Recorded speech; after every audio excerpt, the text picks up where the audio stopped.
In a crowded classroom filled with murmurs and skepticism, a young black girl stood proudly beside her homemade science project. Her teacher laughed, mocking the simplicity of her invention and doubting her potential. But destiny had other plans. Just as she was being dismissed, the classroom phone rang. It wasn't a parent. It wasn't the principal. It was NASA. The space agency had seen her online submission and was calling to invite her to collaborate on a real mission. The room fell silent. The same girl once laughed at had just become the most talked about name in science. Chapter 1. The Dreamer in the Classroom. Tiana always sat in the third row from the front, second seat by the window, her favorite spot. It let her glimpse the clouds when the lectures got too dull and imagine what it might feel like to touch them. 13 years old, soft-spoken, with tightly coiled braids and a mind that never stopped asking why. She wasn't the loudest or the most noticed in her middle school classroom. But in her head, entire galaxies were constantly forming. She had always been fascinated by space, how the stars moved, how planets formed, how humans might one day walk on Mars. While other students were glued to dance trends or video games, Tiana was online reading articles about dark matter or watching documentaries about rocket propulsion. Her favorite video was a grainy YouTube upload of Katherine Johnson talking about her calculations during the Apollo missions. To Tiana, that was a superhero movie. Her school wasn't the kind of place that nurtured scientific ambition. Cracked lab tables, barely functioning Bunsen burners, and hand-me-down textbooks that hadn't been updated since the 90s. The science fair was more of a formality, a checkbox in the curriculum. Projects were often recycled volcano models or food experiments copied from the internet. Teachers didn't expect much innovation, and most students didn't bother to try. But Tiana was different. She had been working on her idea for months, something that started as a doodle in her notebook and grew into pages of calculations and sketches. Inspired by her curiosity about sustainable energy in space missions, she began building a prototype of a low-cost solar distillation device that could purify water using materials available on Earth and possibly adapted for Mars colonization. She knew it wasn't flashy. It didn't involve colored smoke or spinning parts, but it solved a real problem, and it worked. Tiana built most of it from scrap materials she scavenged from her neighborhood. Old plastic containers, aluminum foil, pieces of broken mirrors, a few copper wires. The hardest part was convincing her mom to let her use the family's only hot glue gun late at night. Money was tight, and wasting supplies was out of the question, so she planned carefully, tested each piece before assembling, and documented every step in her notebook.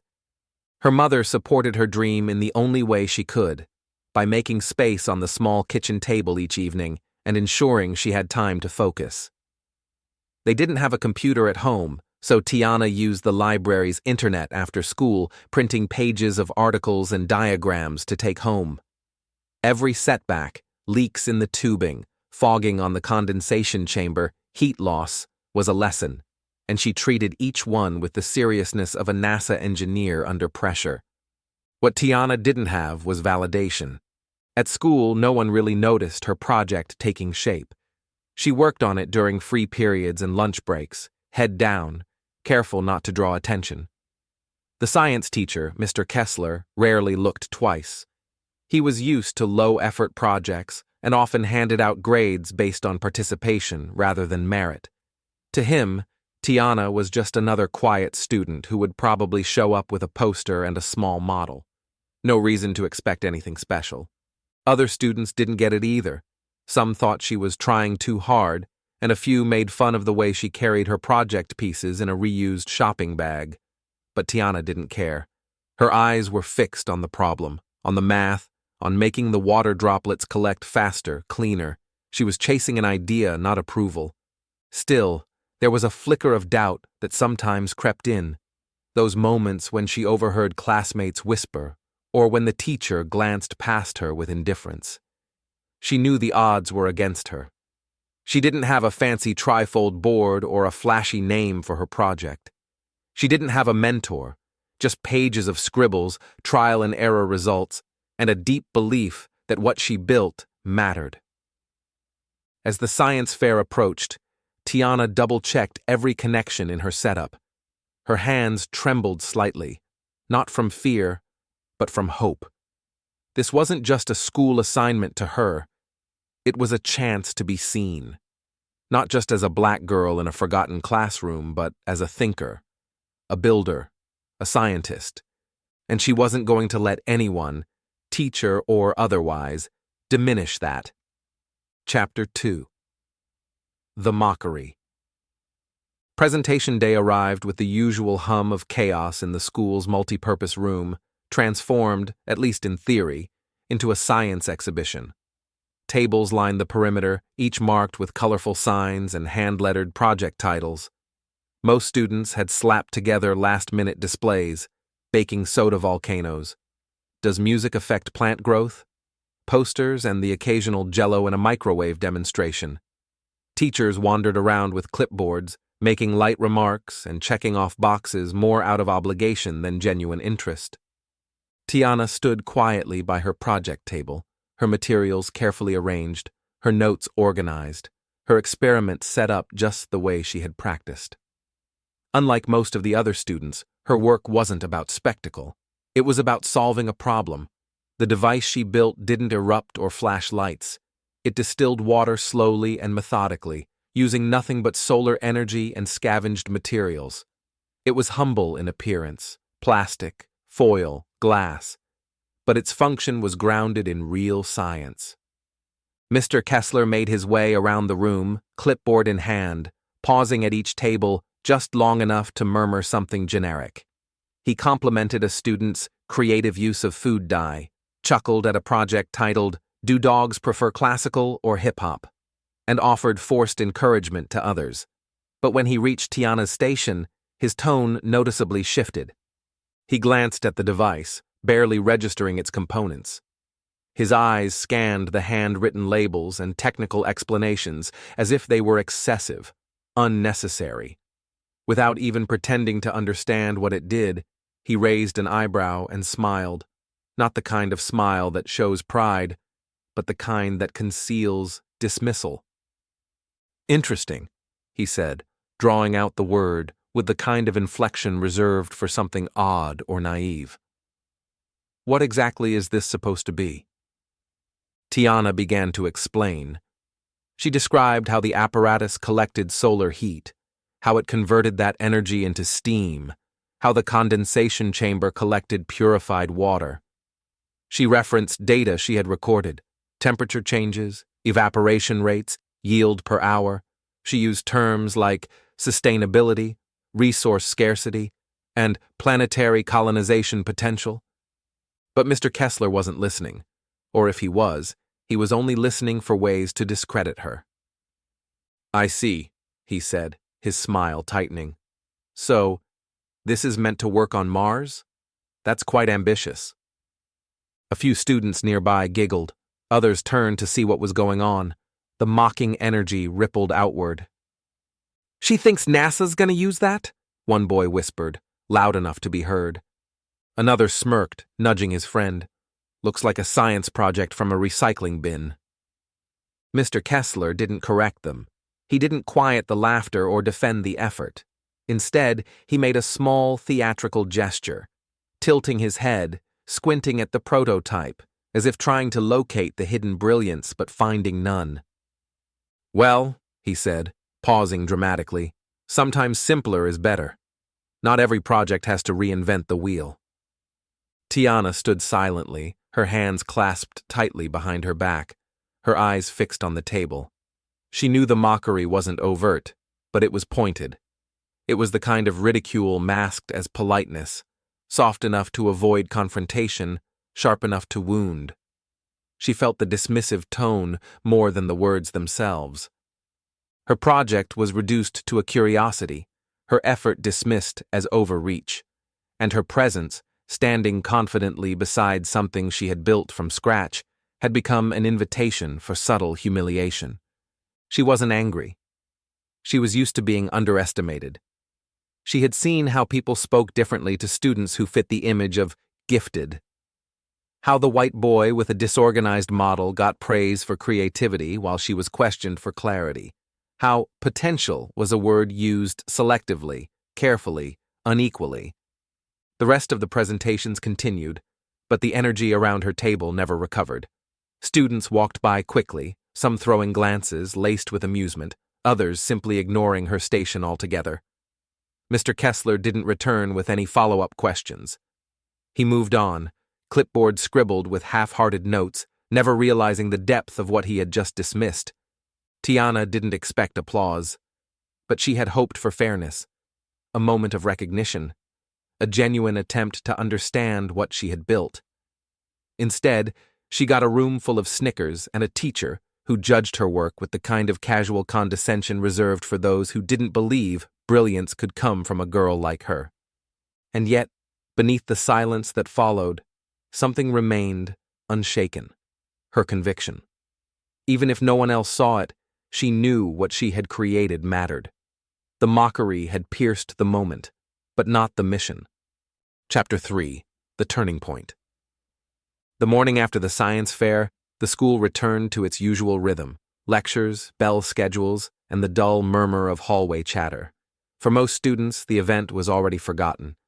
The winners had been announced: projects that were familiar, polished, easy to digest.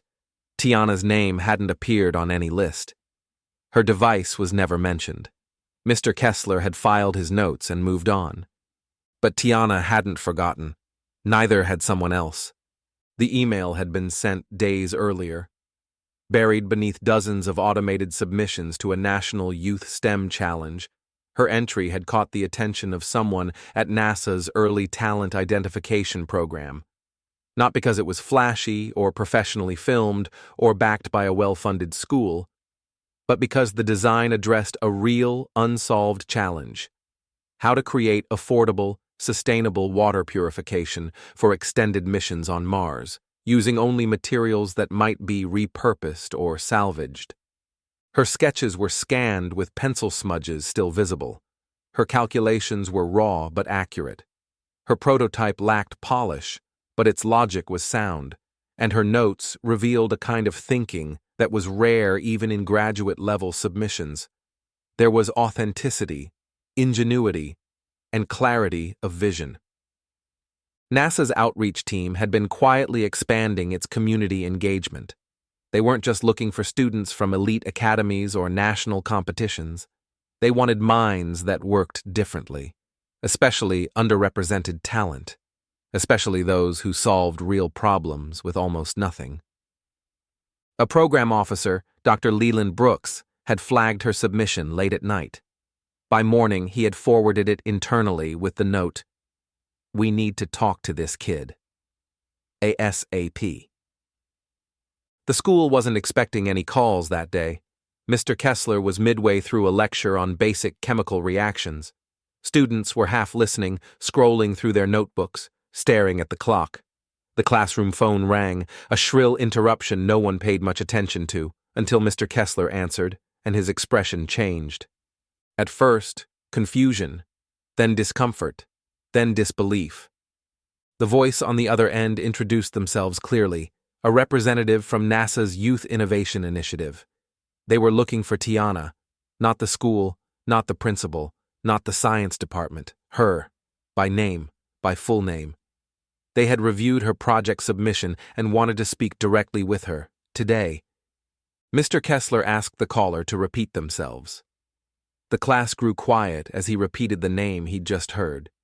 Some students raised their eyebrows. A few turned toward Tiana, who sat near the back, eyes wide. Her name had been said aloud in a way it never had before, in full, with weight and intention. Not called out for attendance, not muttered for discipline, but requested. By NASA. Mr. Kessler's tone changed. Gone was the performative confidence. Gone was the smirk he'd worn during her presentation. Now his voice carried the cautious respect of someone who had been caught off guard by something he hadn't believed possible.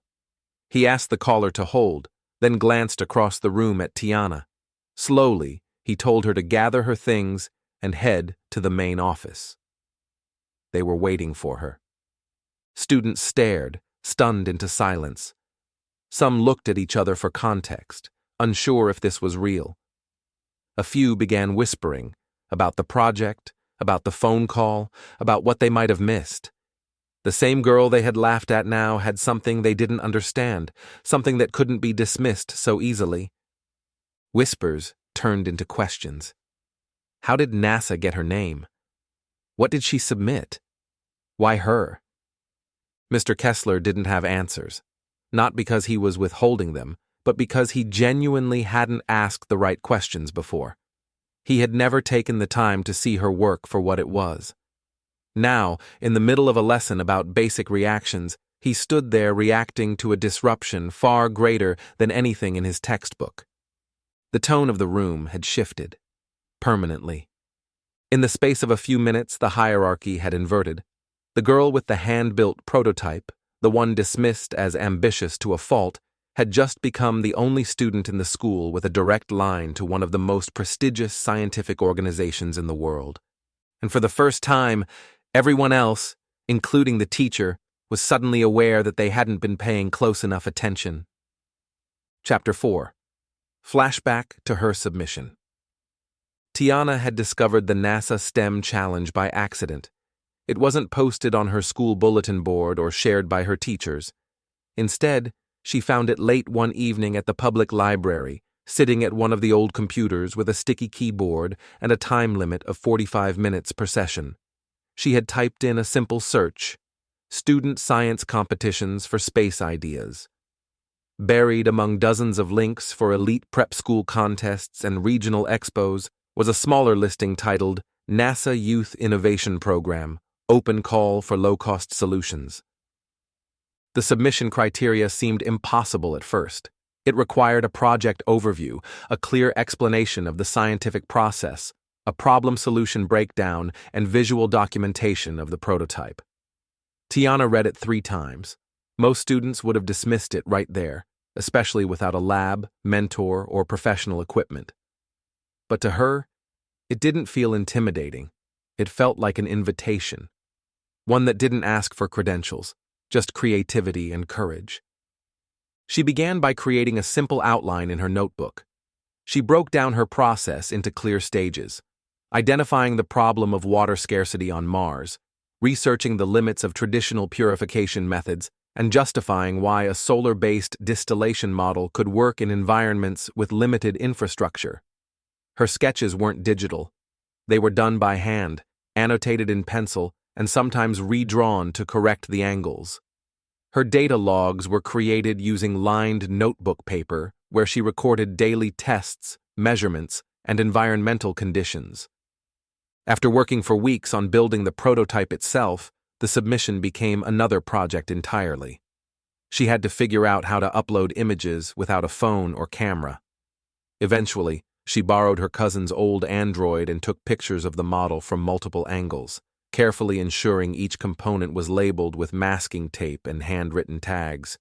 She didn't have access to a scanner, so she used a free app to scan her notes and illustrations into PDFs. She saved them to a USB drive she always kept in her backpack, along with her library card. Each day after school, she returned to the library and revised her application. The online form allowed only a single upload link, so she had to compress all her materials into a zip folder, something she learned by watching a tutorial on YouTube with captions because she couldn't use the library headphones. The entire process took nearly a week. When she finally hit submit, it was after the library was about to close, and the librarian had flicked the lights once already. No one at school knew.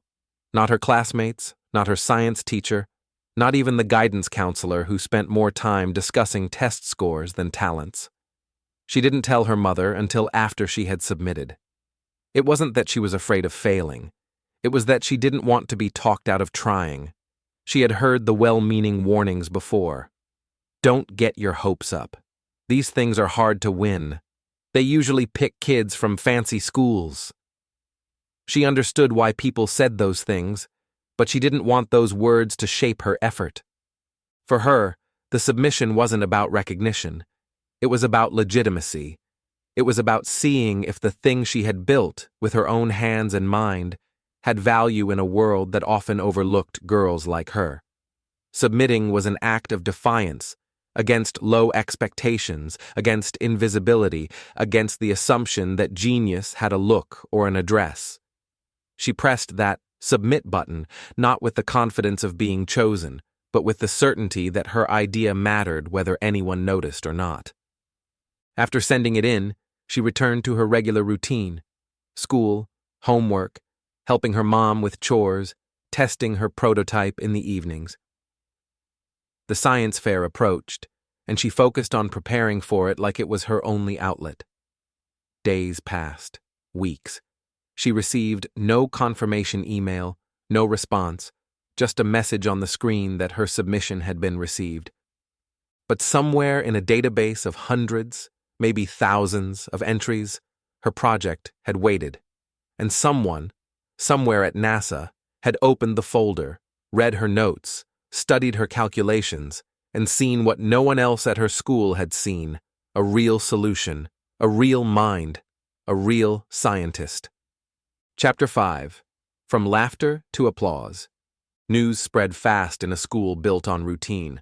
By the end of the day, nearly every student had heard that NASA had contacted the school about Tiana. What began as disbelief quickly evolved into curiosity, and then into awkward admiration. Hallways that once buzzed with ridicule were now echoing with whispered questions. Students who had previously scoffed at her project began rethinking their assumptions. The girl they had called too serious was now the one everyone wanted to talk to. The shift wasn't instant, but it was unmistakable. People looked at Tiana differently, not with pity or dismissal, but with a sense of awe they didn't fully know how to express. For years, she'd been the quiet one, the girl who stayed after class to write notes the teacher never asked for, the one who didn't care about fitting in because she was busy figuring things out. Now that same focus was being celebrated instead of mocked. Some of her classmates tried to align themselves with her, casually mentioning that they'd always known she was smart. A few apologized for past remarks, unsure how to handle the guilt of their earlier laughter. Even students she'd never spoken to began offering compliments, some of them shallow, some genuine. And though Tiana accepted them with grace, she remained composed.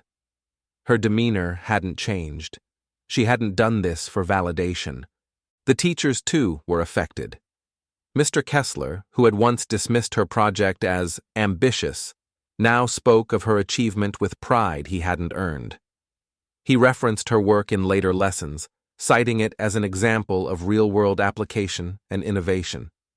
He praised her during staff meetings.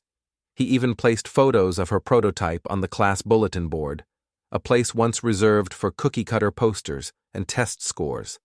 The irony was not lost on the students who had watched his earlier reaction. Some whispered about how quickly his tune had changed. Others admired the shift without comment, glad to see someone like Tiana being recognized for what she had always carried silently: potential. The school principal sent out a letter to parents, highlighting the moment as a milestone for our school's STEM success. A local news station reached out for a feature. The school board requested a formal meeting with Tiana and her family. What had once been overlooked was now being held up as a model. Her once ignored science project had become the symbol of possibility within a system that often overlooked brilliance in plain sight. Tiana's mother received calls from people she'd never spoken to: teachers, administrators, even other parents. Everyone wanted to congratulate her, to ask how she had raised such a visionary child. She answered kindly, but she knew the truth. Her daughter had been this way all along. It was just that nobody had cared to notice before NASA made it impossible to ignore. In class, the atmosphere shifted permanently. The same students who had rolled their eyes during her presentation now paid attention when she spoke. When topics related to energy, sustainability, or space exploration came up, eyes turned to her with curiosity and respect. Even the younger students began whispering about her in the hallways, inspired not by fame, but by the fact that someone who looked like them had achieved something extraordinary. Her presence became empowering. Other students, especially girls who had once stayed quiet, started asking questions, participating more in science lessons, even pitching ideas of their own. The laughter that had once followed Tiana's effort was replaced by thoughtful silence and genuine engagement. Her resilience didn't just win a moment, it changed the culture around her. And while the applause was new, the work behind it was not. Every compliment, every headline, every spotlight moment was the result of countless hours of dedication and belief in a dream that didn't need external permission. Tiana hadn't created for applause, she had created for a purpose. The recognition was simply catching up. In transforming how others saw her, she also transformed how they saw themselves. Her story, once ignored, had become a mirror, revealing all the brilliance that had been underestimated, dismissed, or laughed at. And now, finally, the room that once snickered had gone quiet, not from shame, but from reverence. It had taken just one call to flip the script, but it was years of perseverance that made the applause possible. Chapter 6. The Bigger Message. Tiana's story became more than a moment of personal achievement. It became a mirror to a much larger reality. It forced a reckoning with how talent is often judged, where it's looked for, and who gets to be believed in. She didn't just build a science project. She exposed a system of expectations that quietly tells young black girls that their place is to follow, not to lead. She didn't wait for permission to be brilliant. She gave herself the permission, and in doing so, she created something undeniable. The laughter she once heard wasn't about her project. It was a defense mechanism from those who couldn't comprehend her daring to reach beyond the role assigned to her. When a student like Tiana steps forward with vision and skill, it forces others to confront their own biases, how they define intelligence, how they interpret confidence, and how deeply their assumptions are shaped by race, gender, and background. Her success disrupted that quiet hierarchy, the one that praises mediocrity when it's familiar, but doubts genius when it's not packaged in privilege. The deeper message of Tiana's story is about what happens when institutions and individuals stop measuring potential through filters of appearance and pedigree. For years, excellence has been misdiagnosed as elitism, limited to certain neighborhoods, certain accents, certain resumes. But Tiana proved that brilliance can come from anywhere, especially from the places most overlooked.